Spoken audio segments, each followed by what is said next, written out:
이 이야기를 발견하신 여러분 정말 운이 좋으십니다. 이 이야기 저장해 두시고 몇 번씩 반복해서 보세요. 이 이야기는 병원에서 절대 꺼내지 않는 이야기입니다. 왜냐하면 그들은 이것으로 막대한 돈을 벌어왔기 때문입니다. 제가 의사로 있을 때는 이 이야기를 하면 배신자 취급을 받았습니다. 저는 종양내과 전문의로 지난 50년이 넘는 세월 동안 오직 한 길만을 걸어온 김영환입니다. 이제 85이라는 나이가 되어서야 카메라 앞에서 이렇게 말씀을 드리게 되었습니다. 제 손을 거쳐간 수많은 환자들의 손금과 굳은 살, 그리고 눈빛은 아직도 제 기억 속에 생생하게 남아 있습니다. 평생을 환자들의 삶과 죽음을 가장 가까이서 지켜보면서 깨달은 것이 있습니다. 병원에서 행해지는 수술과 항암 치료는 분명 중요한 과정이지만 그것이 전부는 아니라는 사실입니다. 우리 몸에는 이미 스스로를 치유할 수 있는 놀라운 힘이 있으며 그 힘은 거창한 의학 기술이 아니라 매일 우리가 먹는 음식 그리고 작은 습관에서 시작된다는 것을 말입니다. 저는 더 이상 이 중요한 사실이 병원이라는 거대한 울타리 안에서만 머물지 않았으면 하는 바람으로 이 콘텐츠를 만들게 되었습니다.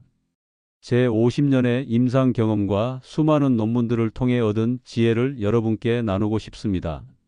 이 이야기가 부디 여러분의 건강한 삶에 작은 씨앗이라도 뿌려줄 수 있기를 진심으로 바랍니다. 이 이야기가 도움이 되신다면 구독과 좋아요로 함께해 주세요. 여러분의 건강한 노후를 응원합니다. 그리고 지금 이 영상을 어디서 보고 계신가요? 병실인가요? 안방인가요? 댓글에 남겨주시면 제가 직접 답글로 친절히 도와드리겠습니다. 첫 번째, 암이 좋아하는 환경을 바꿔라. 산성과 염증을 다스리는 기적의 식사. 혹시 텃밭을 가꿔 보신 적이 있으신가요? 척박하고 메마른 땅에서는 아무리 좋은 씨앗을 뿌려도 싹이 나지 않습니다. 하지만 비옥하고 부드러운 흙에는 작은 씨앗 하나만 떨어져도 금세 튼튼한 싹을 틔우지요. 우리 몸도 마찬가지입니다. 암세포라는 씨앗이 이미 우리 몸에 뿌려져 있을 수도 있지만 그 씨앗이 자라나지 못하도록 땅 자체를 바꾸는 것이 가장 중요합니다. 이 원리를 미국의 유명한 암 연구가인 파제 박사는 씨앗과 토양, 이론 시드 언드 소일 시리를 통해 설명했습니다. 암세포가 씨앗이라면 우리 몸은 토양이라는 것이죠. 그는 이 이론을 통해 우리 몸의 환경을 변화시키는 것만으로도 암의 성장을 억제할 수 있다고 주장했습니다. 그렇다면 암세포가 좋아하는 토양은 어떤 것일까요? 바로 산성 환경과 염증 환경입니다. 우리 몸이 산성화되고 만성 염증 상태에 놓이면 암세포는 싹을 틔우고 무럭무럭 자랄 수 있는 최적의 환경을 만나는 셈입니다. 2017년 영국 암연구소 캔서 리서치 UK가 발표한 자료에 따르면 만성 염증은 암 발병 위험을 최대 30%까지 높이는 것으로 나타났습니다. 여러분은 어떠신가요? 혹시 평소에 몸이 찌뿌드드하고 늘 피곤하며 소화가 잘 안 되는 느낌을 자주 받으시나요? 그렇다면 이미 여러분의 몸은 산성과 염증이라는 늪에 빠져 있을지 모릅니다.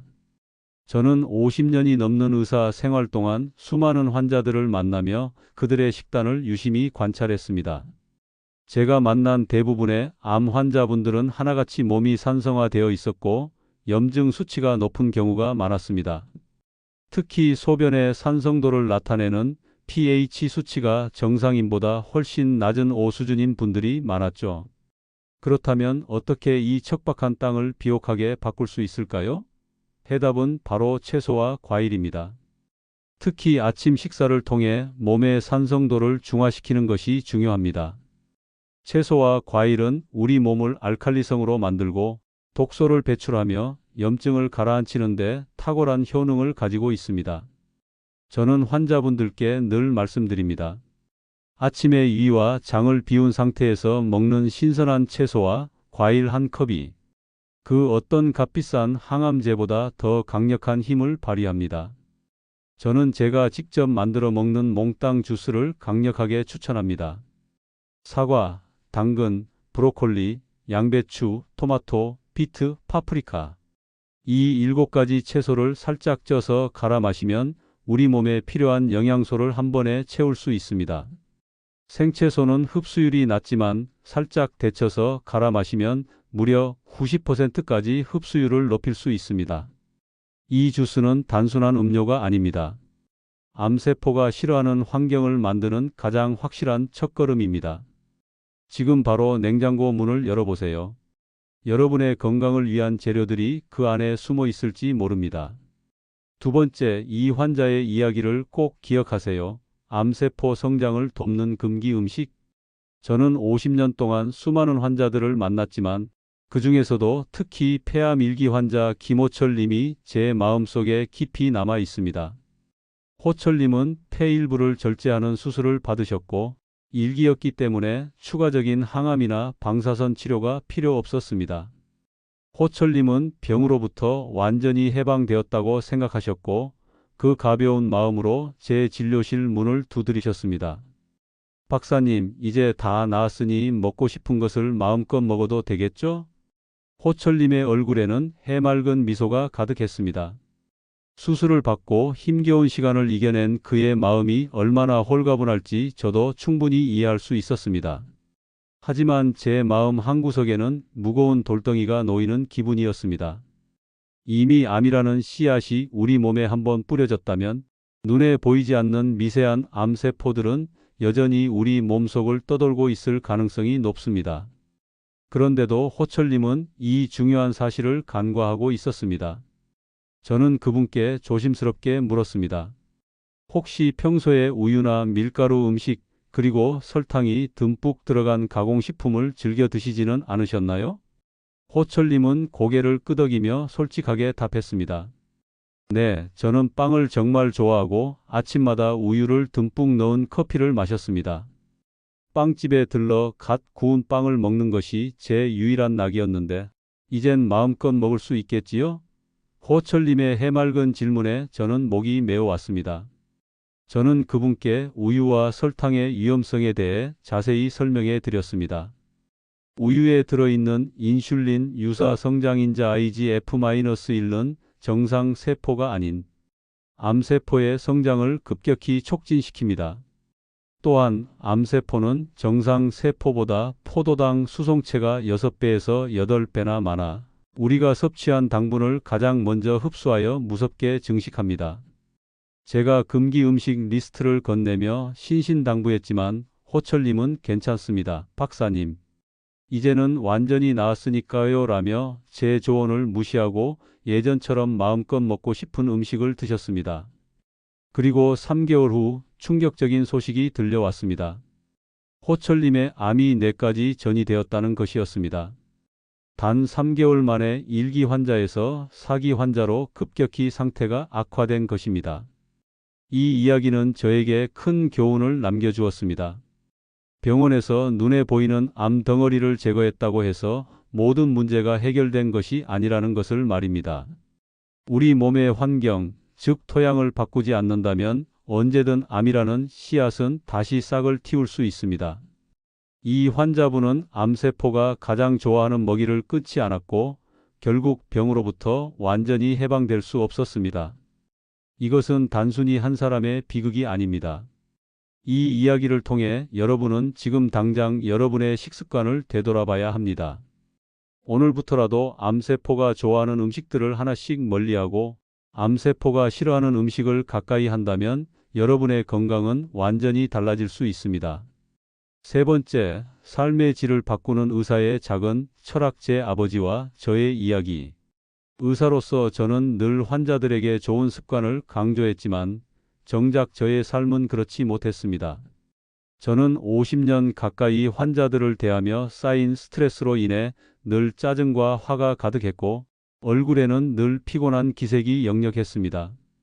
잠도 깊이 자지 못해 아침마다 몽롱한 상태였고 배는 남산만하게 나왔었습니다.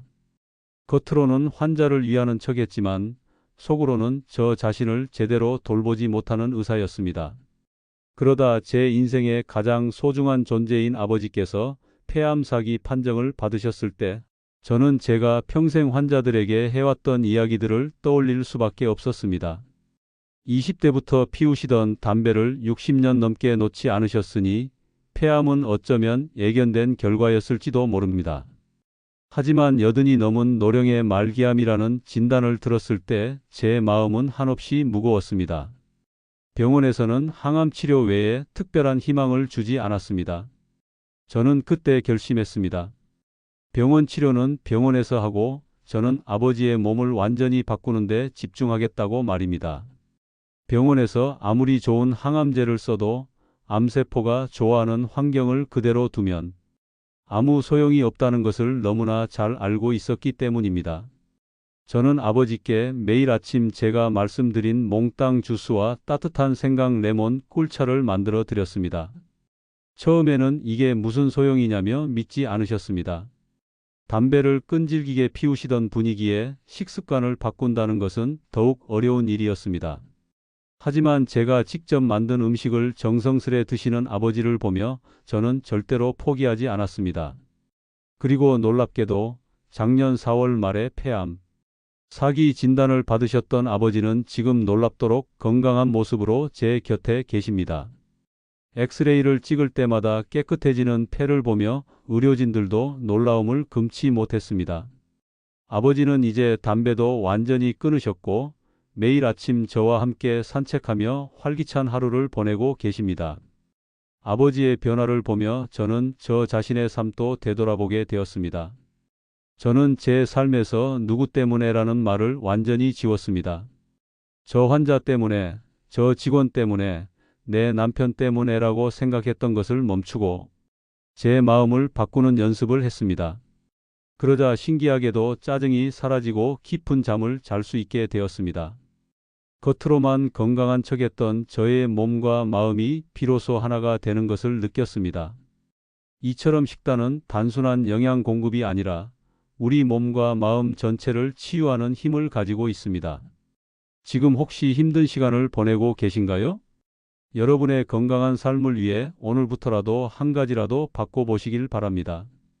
네 번째, 암세포를 굶겨 죽이는 세 가지 핵심 음식 사과, 미역, 그리고 콩.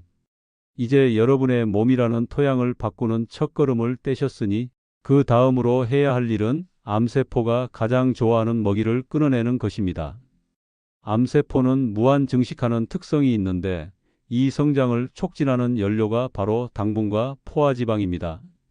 이 두 가지를 멀리하는 것만으로도 암세포의 성장을 크게 억제할 수 있습니다. 오늘은 그 중에서도 암세포를 굶겨 죽이는 동시에 우리 몸에 활력을 불어넣는 세 가지 보물 같은 음식을 소개해 드리겠습니다. 첫 번째는 사과입니다. 사과는 단순한 과일이 아닙니다. 저는 사과를 볼 때마다 자연이 선물한 강력한 항암제라는 생각이 듭니다. 특히 사과 껍질에는 우르솔산이라는 성분이 풍부하게 들어 있습니다. 이 우르솔산은 강력한 항산화 및 항염증 효과를 가지고 있으며 우리 몸의 아포토시스 기능을 촉진합니다. 아포토시스는 몸에 병든 세포가 생겼을 때 스스로를 포기하도록 명령을 내리는 일종의 자살 기능인데 암 환자들은 이 기능이 망가져 있는 경우가 많습니다.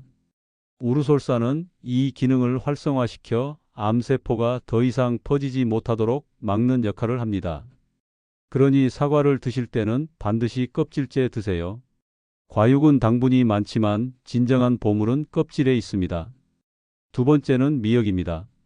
미역국은 생일이나 출산 후 산모가 먹는 음식으로만 생각하시나요? 저는 환자분들께 평생 드셔야 할 음식이라고 강조합니다. 미역에는 요오드라는 성분이 풍부한데 이 요오드는 우리 몸의 천연 해독제 역할을 합니다. 혹시 몸속에 중금속이 쌓여 있다는 사실을 아시나요? 2019년 한국보건산업진흥원 연구에 따르면 암 환자의 모발에서 비소, 아연, 수은 등 중금속이 정상인보다 2배 이상 높게 검출되는 것으로 나타났습니다. 요오드가 부족하면 우리 몸은 중금속을 해독하지 못하고 고스란히 쌓아두게 됩니다. 미역은 이 중금속을 배출하는 데 큰 도움을 줍니다. 또한 미역의 후코이단 성분은 강력한 항암 작용을 합니다. 세 번째는 콩입니다. 특히 갱년기 전후의 여성분들에게는 콩으로 만든 두유를 꼭 드시라고 권해드립니다. 콩에는 제니스테인이라는 항암 성분이 풍부하게 들어있어 유방암의 재발을 막는 데 도움이 된다는 연구 결과가 많습니다. 예전에는 콩이 여성 호르몬 유사 성분 때문에 유방암에 좋지 않다는 오해가 있었지만 최근 연구를 통해 콩이 암 성장을 억제하는 에스트로겐 베타 수용체를 활성화시킨다는 사실이 밝혀졌습니다. 저는 환자분들께 시판 두유보다는 직접 서리태를 불려 두유를 만들어 드시라고 권합니다. 첨가물이 없는 순수한 두유는 단백질과 항암 성분을 섭취하는 아주 좋은 방법입니다. 매일 아침 따뜻한 두유 한 잔이면 건강과 든든함을 동시에 챙길 수 있습니다. 결론. 오늘 저는 여러분께 병원에서는 좀처럼 들을 수 없는 이야기를 전해드렸습니다. 핵심은 바로 우리 몸의 환경을 바꾸는 것입니다. 암세포라는 씨앗이 뿌려져도 싹을 틔울 수 없는 척박한 땅으로 만드는 것이지요. 그러기 위해서는 다음 세 가지를 꼭 기억하십시오. 첫째, 산성화된 몸을 알칼리성으로 바꾸는 채소와 과일, 특히 아침에 마시는 몽땅 주스를 꾸준히 드십시오. 둘째, 암세포의 성장을 돕는 당분과 포화지방을 멀리하고 사과, 미역, 콩과 같이 항암 성분이 풍부한 보물 같은 음식들을 가까이 하십시오. 셋째, 스트레스와 수면 부족이 몸이 균형을 깨뜨리는 가장 큰 적임을 기억하고 마음의 평화를 찾으십시오. 저는 50년 넘게 환자들의 손을 잡고 그들의 삶의 이야기를 들어왔습니다. 그리고 깨달았습니다. 진정한 건강은 값비싼 치료나 약에서 오는 것이 아니라 매일 반복되는 작은 노력에서 꽃을 피운다는 것을 말입니다. 젊은 시절에 저 역시 잘못된 식습관과 스트레스로 인해 건강을 잃을 뻔했습니다. 하지만 저는 저의 삶을 완전히 바꾸었고 그 결과 지금 이렇게 건강한 모습으로 여러분 앞에 설 수 있게 되었습니다. 여러분, 이 세상에 완벽한 건강 비법은 없습니다. 다만 꾸준히 노력하는 삶만이 있을 뿐입니다. 내일 저녁부터 작은 습관 하나만 바꿔보세요. 그 변화가 여러분의 노후 건강을 완전히 달라지게 할 수 있습니다. 부디 여러분의 삶에 건강과 평안이 함께하기를 바랍니다. 감사합니다.